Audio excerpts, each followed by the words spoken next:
Hello दोस्तों, स्वागत है आपका हमारे YouTube channel arts accounting services में। तो आज की वीडियो में हम बात करेंगे जीएसटी के section 90 taking input tax credit in respect of input and capital goods and for job work.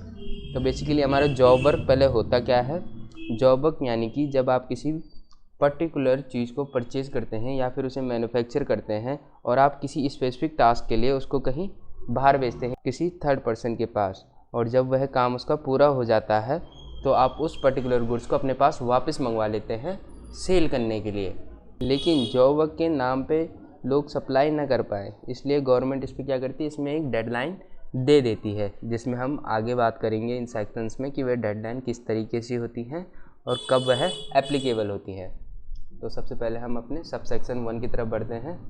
Sub section 1 है हमारा the principal shall object to such condition and restriction as may be prescribed be allowed input tax credit on input send to a job worker for job work. हम इसको इस तरीके से समझते हैं जैसे कि मैंने राम से कोई सामान ख़रीदा 1,00,000 रुपये में और उसमें मैंने 18% की जीएसटी पे की, तो मैंने वह सामान कुल मिला के 1,18,000 में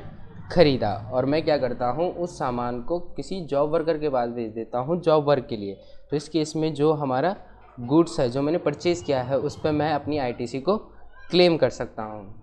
एंड नेक्स्ट सेकंड पॉइंट है हमारा notwithstanding anything content in clause b of subsection 2 of section 16 the principal shall B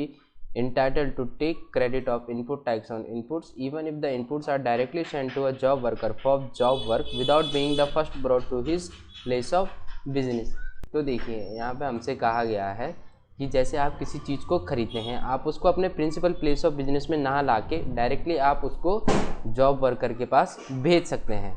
लेकिन जो टैक्स इनवॉइस वगैरह होगा वह सब आपके नाम पे जनरेट होगा। इस केस में भी आप अपने इनपुट टैक्स को क्रेडिट ले सकते हैं। देन थर्ड है हमारा where the input sent for job work are not received back by the principal after completing of job work और otherwise are not supplied from the place of business of the job worker in accordance with clause A or clause B of section 1 of section 143 within 1 year। तो यहाँ पे 1 year की बाउंडेशन दे दी गई है। of being sent out it shall be deemed that the such input has been supplied by the principal to job work on the day when the said inputs were sent out। तो देखिए यहाँ पे जो हमारा third point है वह हमारे time limit के बारे में है। जॉब वर्क आपकी तभी एप्लीकेबल होती है जब आपने जो सामान दिया है वह आपका 1 साल के अंदर अंदर वापस आ जाए, और यदि ऐसा होता है कि 1 साल के अंदर आपका सामान वापस नहीं आ पाता है किसी कारणवश, तो आप उसको 1 साल के लिए और एक्सटेंड कर सकते हैं, यानी कि 1+1 2 ईयर का आपको यहाँ पे टाइम दे दिया जाता है गवर्नमेंट की तरफ से। तो यहाँ पे इसका प्रोविडेंट दिया गया है provident that were the inputs are sent directly to job worker the period of 1 year shall be counted from the date of receipt of inputs by the job worker। तो देखिए जो इसकी डेट होगी वह किस दिन से काउंट होगी, वह उस दिन से काउंट होगी जिस दिन से जॉब वर्कर ने उस सामान को रिसीव किया होगा। दैन अपने फोर्थ पॉइंट की तरफ बढ़ते हैं जो कि हमारा कैपिटल गुड्स के लिए। The principal shall, subject to such condition and restriction as may be prescribed, be allowed input tax credit on capital goods sent to job worker for job work। तो बेसिकली यहाँ fourth point में कहा गया है कि जो हमारी capital goods होती हैं उसको भी हम जॉब वर्कर के पास भेज सकते हैं और उस पर भी हमें आईटीसी अलाउ कर दी जाती है। देन नेक्स्ट है हमारा notwithstanding anything content in clause b of subsection 2 of section 16 the principal shall be enter to take credit of input tax credit on capital goods even if the capital goods are directly sent to a job worker for job work without being first brought to his principal place of business. तो fifth point भी हमारा same है कि जो हमारे capital goods होते हैं उनको आप अपने प्रिंसिपल प्लेस ऑफ बिजनेस पे ना लाके डायरेक्टली आप उसको जॉब वर्कर के पास जॉब वर्क के लिए भेज सकते हैं। देन नेक्स्ट है हमारा sixth point where the capital goods sent for job work are not received back by the principal within a period of 3 year of being send out it shall be deemed such capital goods has been supplied by the principal to job worker on the day when the said capital goods were sent out। तो जैसे हमारा third point था ऊपर time limit के लिए, यहाँ capital में हमारा सिक्स्थ पॉइंट टाइम लिमिट के लिए ही है।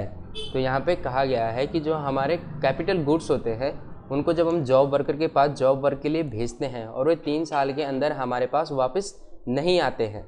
तो उस केस में वह कैपिटल गुड्स को हम क्या मान लेंगे, सप्लाई मान लेंगे।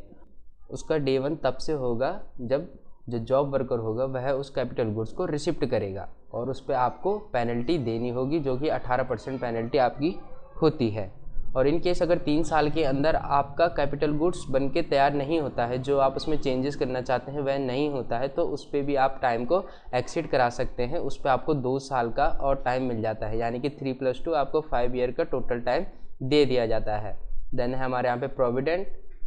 that where the capital goods are directly sent to a job worker, the period of 3 years shall be counted from the date of receipt of capital goods by the job worker। तो यहाँ पे provident में कहा गया है जब आप capital goods को डायरेक्टली जॉब वर्कर के पास भेजते हैं किसी जॉब वर्क के लिए, और 3 साल का जो हमारा समय है वह कहाँ से शुरू होगा, जब जो हमारा जॉब वर्कर है वह हमारी कैपिटल गुड्स को रिसिप्ट करेगा। देन हमारे 7 पॉइंट, नथिंग कंटेंड इन सब सेक्शन 3 और sub section 6 sale to mold dies jigs and fixtures और tools and to a job worker for job work. तो देखिए यहाँ 7 पॉइंट में कहा गया है कि किन किन चीज़ों पे यह एप्लीकेबल नहीं होता है, यानी कि किन किन चीज़ों पे हमें आईटीसी नहीं मिलती है। जैसे कि मोल्ड्स बेसिकली होता है हमारा डिज़ाइन, जैसे कि आपका किसी चीज़ का डिज़ाइन होता है, जैसे कि प्लास्टिक की बोतल का एक डिज़ाइन है, तो डिज़ाइन को बनने में टाइम लगता है, लेकिन जब एक बार उसका मोल्ड बन जाता है तो उसके बाद प्लास्टिक की बोतलों को बनने में टाइम नहीं लगता है, तो उस चीज़ में हमारा इनपुट टैक्स क्रेडिट नहीं मिलता है। देन सेकंड है हमारा डाइज यानी कि जो हमारी पुताई होती है, एंड जिग्स फिक्सचर्स और tools and to job worker for job work, इन सब चीज़ों पे हमको आईटीसी नहीं दी जाती है। देन यहाँ पे हमारा एक्सप्लेनेशन दिया गया है, for the purpose of this section principal means the person refers to in section 143। तो देखिए यहाँ पे जो ऊपर जहाँ जहाँ प्रिंसिपल का यूज़ किया गया है, प्रिंसिपल बेसिकली वह व्यक्ति है जो कि वह बिज़नेस को संभालता है, बेसिकली प्रोप्राइटर भी आप कह सकते हैं। तो दोस्तों आज की वीडियो में बस इतना ही।